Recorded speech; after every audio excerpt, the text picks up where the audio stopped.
It's an unspoken rule that affects mostly children, definitely children. I know it affected me as a child. I'm sure that it affected my parents as well. It still affects me, this unwritten sort of understanding of the universe, because now I have kids. And it really is that there's this notion that tends to define childhood, which is that it's scary in the dark. It's a simple truth. And typically it's something that we grow out of, right? Like, we understand and acknowledge what happens. There's actually scientific explanation for when you look around and things seem kind of strange in the dark. Because what happens is you're looking at something that you know, but you're not seeing all of it. So your brain isn't getting all of the information that it has.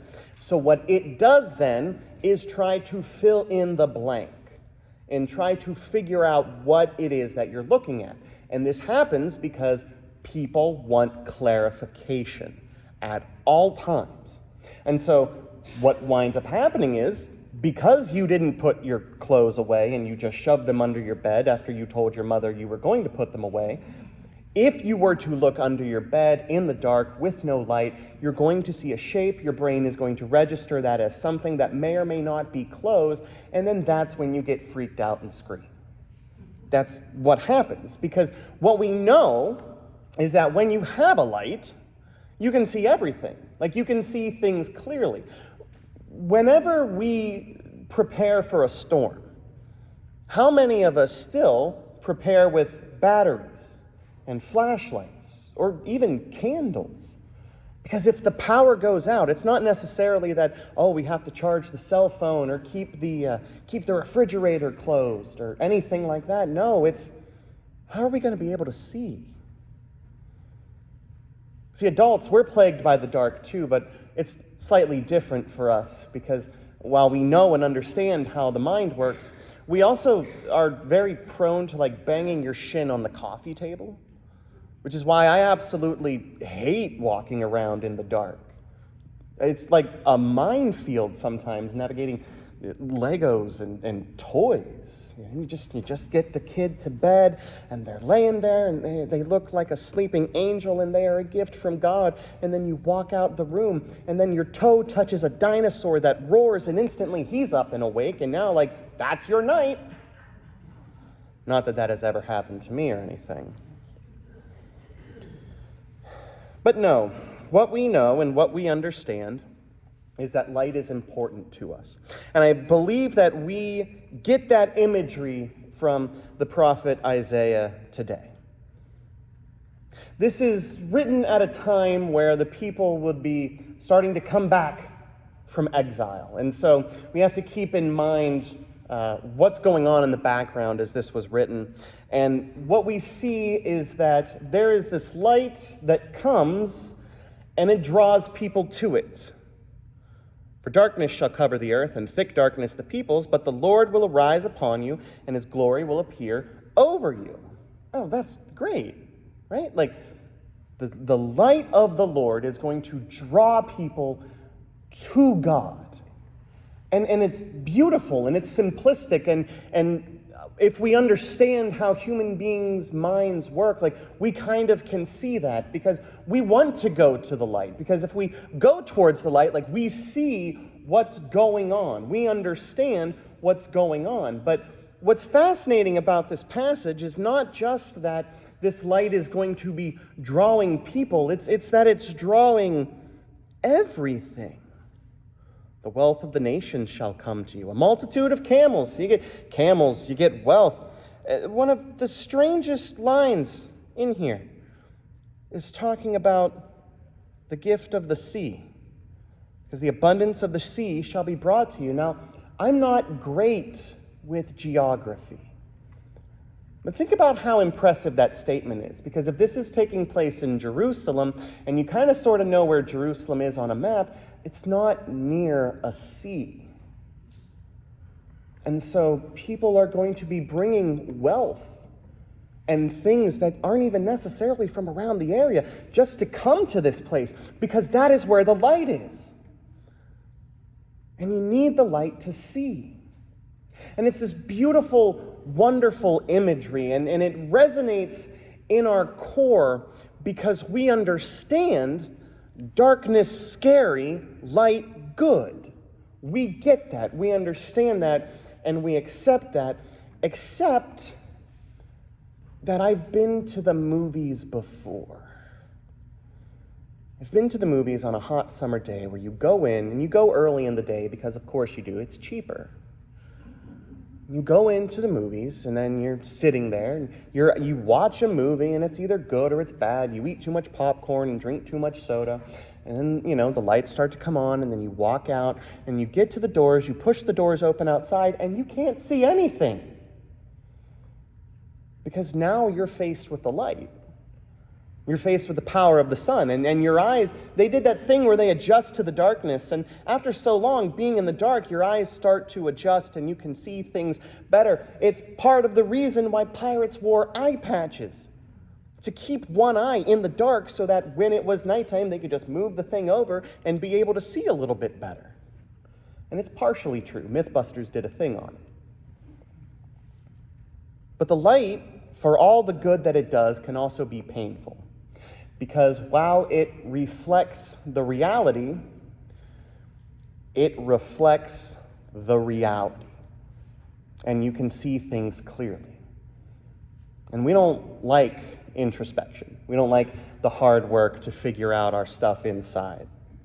And we certainly don't want to be confronted with it with the outside, right? Like, there's enough bad news in there. I'm just going to turn on this show about roses and bachelors and things like that and just turn my brain off. I don't want to think about the people starving in another country, or the fact that there's still a war going on in the Ukraine, or the fact that there are issues with where the World Cup was, or the fact that there are underground churches in China being persecuted, or any of these things. I don't want to deal with that, because if I don't see it, it's not real, and I don't have to deal with it. But the problem is that once the light comes and shines on those dark places, you see where the dark places are. And we see that in the reading from Matthew. This is where we get the song, We Three Kings.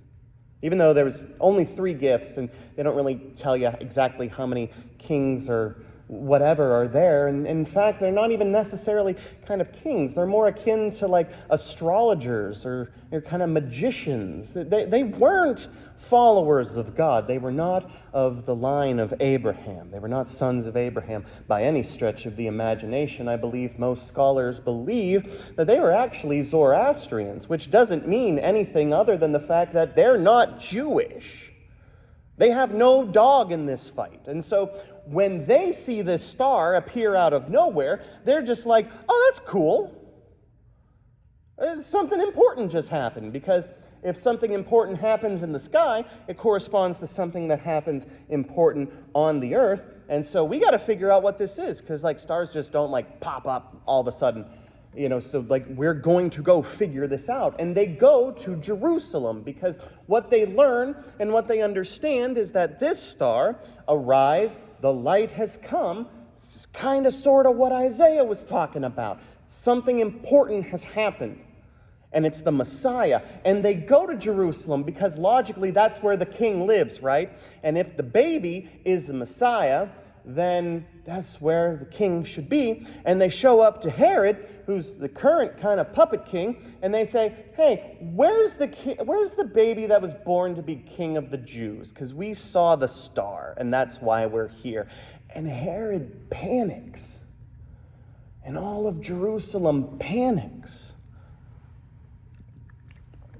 I'm going to be very clear here. I know that Herod did not have completely altruistic motives in his panic. He is a puppet ruler. And so if he is deposed, but then he doesn't have power anymore. He doesn't have wealth anymore. And so I'm sure that that's playing in the back of his mind, but also his mind is turning and gears are turning as he thinks, I'm king because the Romans told me I was king, if there's another king, that's a political issue as well. And that's why he and all of Jerusalem were scared, because this has political ramifications if there's a king. And so Herod does what people do and what the wise men were trying to do. He goes on a fact-finding mission, and he discovers, okay, Messiah is going to be born in Bethlehem. Cool. And so he tells the people that. He says, hey, Bethlehem, start in Bethlehem. You probably find him there. When you find him, let me know so that I might come and pay homage to him. The lie detector test determined that was a lie. He had no desire to pay homage to Jesus. He was going to deal with a problem. That's what he was going to do. And so the wise men set off. They leave from Jerusalem. They travel to Bethlehem, and they're guided by the star because they see the light and they're drawn to the light. And sometimes it's good, but if you're a moth and you see a flame, like, that's not good. Because again, the light will only show you what actually is. And if you touch a light bulb, it's going to be hot. And that's what the wise men do. They get to Jesus, who most people think is around 2-ish at this time. He's hanging out with Mary. And I can't imagine what she's thinking and feeling, because if Jesus is around 2, like I've been around 2-year-olds, they're really rambunctious, to say the least. And so Mary is parenting. And suddenly, these 3 guys show up. 3, how many ever you want to say? These guys show up. And then they start like kneeling before this kid. And they're giving him gold. And they're giving him frankincense. And they're giving him myrrh. And everybody is happy. They paid him homage. And Mary is just standing there watching this. Like, who are these strange men in my house? And here they are paying homage to my kid. Kind of cycles back to the whole Mary did you know thing. Because if she didn't know then, she really should know now that her child is incredibly special. So upon seeing the light, now the wise men, the Magi, they have a choice to make. It is the same choice that Herod has to make, because he's been shown the light. And the question is, what do you do with that light?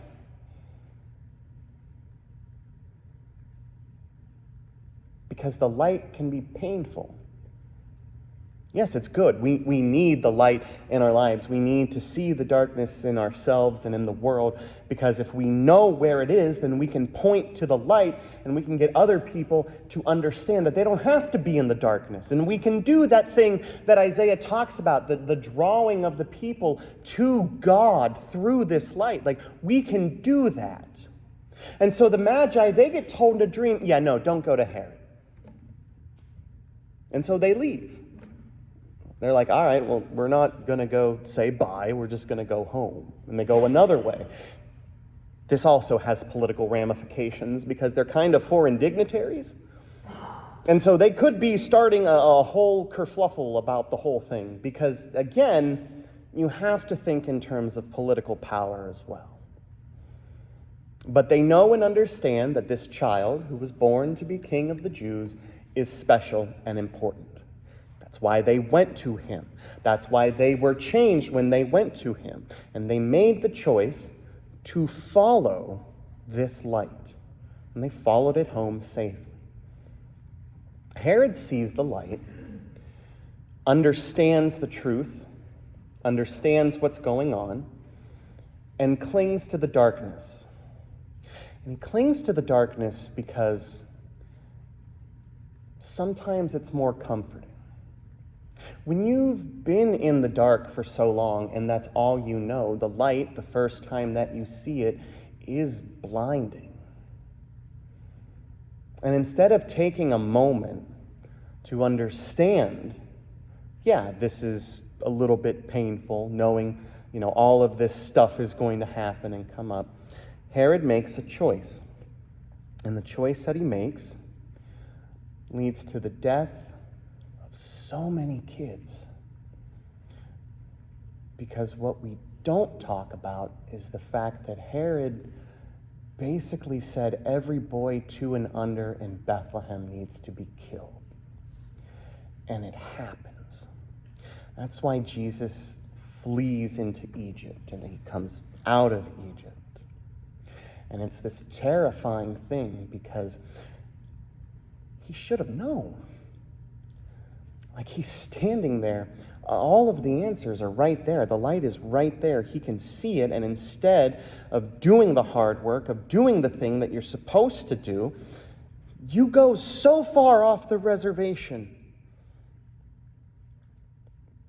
that you do one of the most heinous things in the world. All because the dark is easier.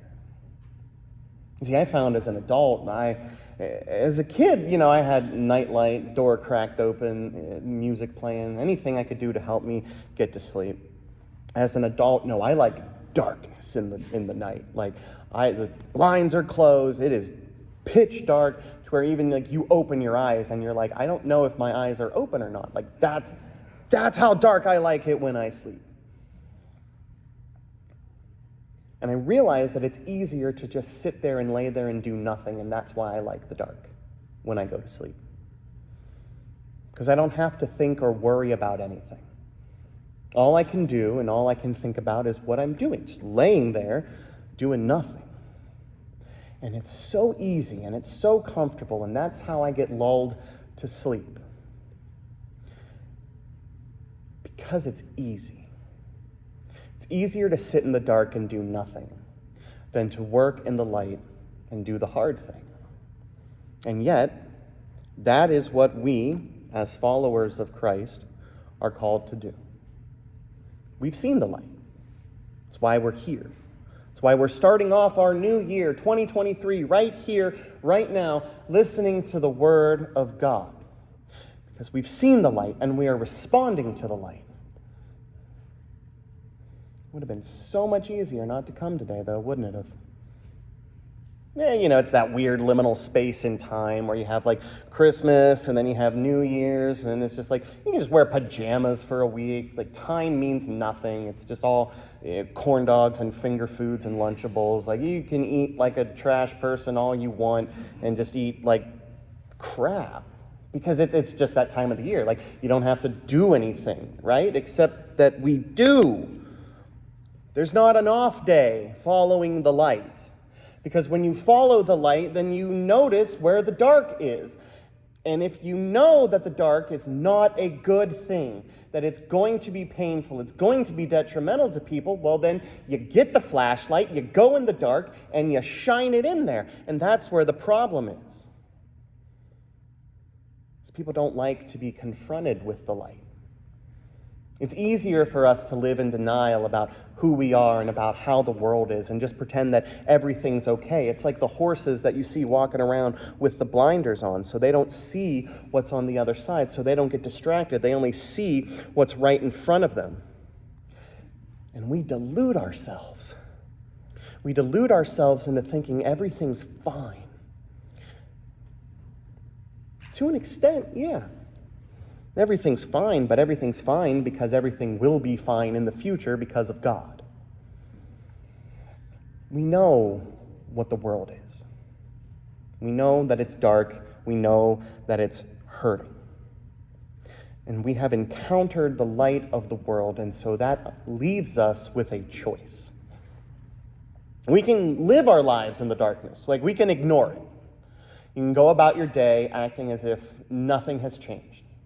Your eyes will grow accustomed to the dark. And while you may not see everything perfectly clear, you'll be able to get by. Or you can see with the light. Now, if you do that, just know it's not going to be pleasant all of the time. It's going to be true. And objectively speaking, the truth, no matter how hard, is probably better than a comforting lie we would tell ourselves. We see the broken, hurting world that we live in because we have seen the light. And we don't have to be afraid of the dark anymore. And we don't have to be afraid of the light. Because what we know is that the only possible way for the world to be done with the darkness is through the light. Maybe that's why I'm not scared of the dark.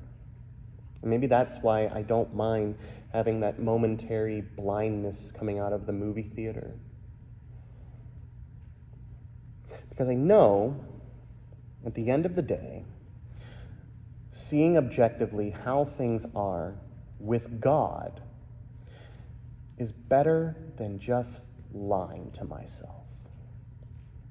And I hope that in this new year, as we find ourselves marching forward, while we spend the next week or so screwing up our checks as we write the date on them, that we take time to realize that, not counting today, there's about 364 more days left in this brand new year. And we can choose to live in the darkness this whole year. And we don't have to change anything. We can be fine. We can be comfortable in the dark. Or we can follow the light and see where it is that God's going to lead us. Amen.